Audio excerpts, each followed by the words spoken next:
Imagine you're strolling along a peaceful riverbank, the sun glinting off the water, when someone approaches you with a desperate plea. Picture a scorpion, small and seemingly harmless, asking a kind frog, "Can you carry me across the river?" The frog hesitates, eyeing the scorpion's venomous tail. "What if you sting me?" it asks. The scorpion replies smoothly, "Why would I? If I sting you, we'll both drown." It sounds reasonable, so the frog agrees, letting the scorpion climb onto its back. Halfway across, a sharp sting pierces the frog's skin. As they sink, the frog gasps, "Why? You knew this would kill us both." The scorpion's cold response echoes, "I couldn't help it, it's in my nature." And down they go, lost to the depths. Why does this story resonate so deeply? Why do some people, despite their promises, drag us down with them, even when it costs them everything? It's a question that cuts to the core of trust, betrayal, and self-preservation, issues we all face in life's unpredictable currents. Today, we're diving into a truth that could save you years of pain. There's a type of person you must beware of in life, the scorpion.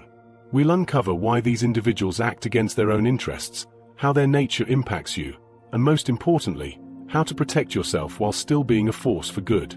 By the end, you'll have the tools to spot these scorpions and shield your energy for those who truly deserve it. Decoding the scorpion's sting. To understand this type of person, we need to explore the forces shaping their behavior, both psychological and instinctual. First, let's look at the scorpion's core. In the story, it stings despite knowing the outcome, claiming it's in my nature. Psychologists like Jung have long studied such ingrained patterns, calling them the shadow, the hidden, destructive traits we all carry but some never tame.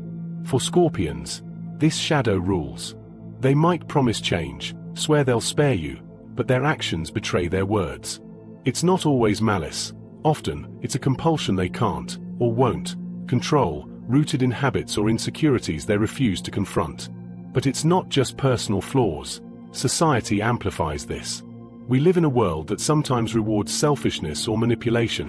Think of cutthroat workplaces or social games where vulnerability is mocked. Robert Greene, in his book The 48 Laws of Power, warns of such types, describing them as those who use charm to mask their claws.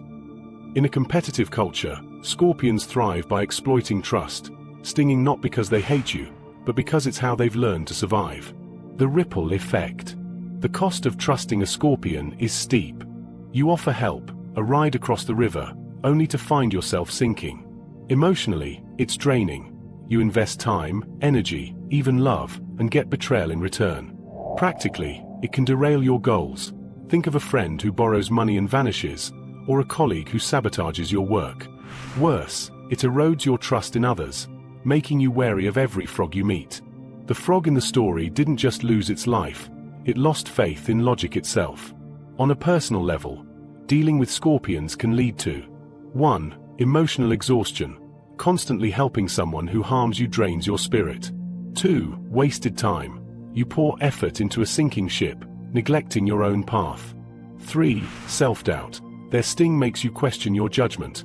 Why didn't I see it coming? Societal shadows. On a broader scale, a society full of unchecked scorpions suffers. 1. Broken trust. Communities weaken when betrayal becomes common. 2. Stunted growth. Resources go to those who destroy rather than build, slowing progress. But here's the good news.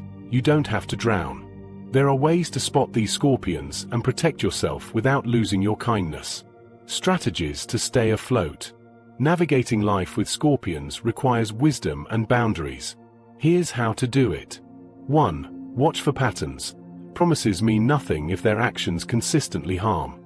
Look at their track record. Do they lift others up or pull them down? 2. Trust your instincts. That uneasy feeling when they climb aboard? It's your gut warning you. Don't ignore it for the sake of politeness. 3. Set firm boundaries. Help from a distance if you must, but don't let them on your back.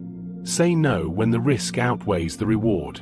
4. Learn from stories. Fables like the scorpion and frog, or real-life examples from mentors, teach us what to avoid. Heed them. 5. Redirect your energy. Focus on those who grow with you, frogs who swim alongside, not scorpions who cling.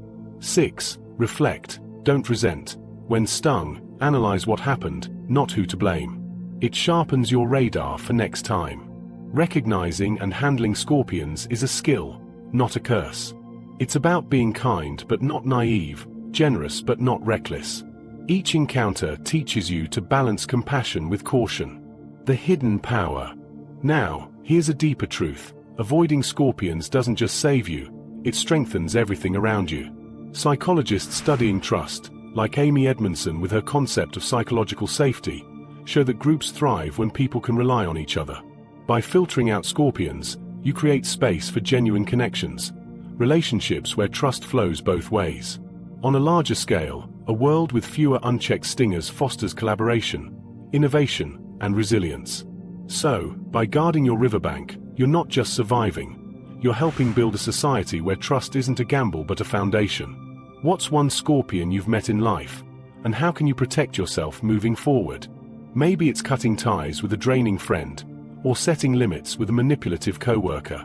Start small, but start today. This isn't a one-time lesson. Spotting scorpions is a lifelong practice. Sometimes you'll misjudge, sometimes you'll get stung.